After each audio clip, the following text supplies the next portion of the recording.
நானும் வரும் ஏன் ஃபோர்ஸ் பண்ணீங்க 10 கடை ஏறி இறங்கியாச்சு இன்னும் எதுவும் வாங்கல எனக்கு எவ்வளவு வேலை இருக்கு தெரியுமா எல்லாம் பேசுனதோட அப்பாயின்மெண்ட் கேன்சல் பண்ண வேண்டியதாயிடுச்சு சும்மா பேசாதடா, பெரிய பருப்பு மாதிரி பேசிட்டு இருக்கோம். நான் வரல ஏதோ ஒன்று பண்ணுங்க. சிவா சிவா சிவா சிவா கோச்சுக்காத சிவா. ஆக்சுவலி நாங்கள் ஷாப்பிங்காகலாம் உன்னை கூப்பிடல. அதாவது உனக்கு ஒரு பொண்ணு பார்த்து வச்சிருக்காங்க. அவளை எங்க மேல ரெஸ்டாரண்ட் வர சொல்லியிருக்காங்க.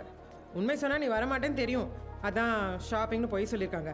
ஆனா இந்த கேவலமான பிளானுக்கும் எனக்கு ஒரு சம்மந்தமும் இல்லை. எனக்கு கல்யாணத்துல இன்ட்ரெஸ்ட் எத்தனை வாட்டி சொல்றது ஐ அம் நாட் இன்ட்ரெஸ்டட்.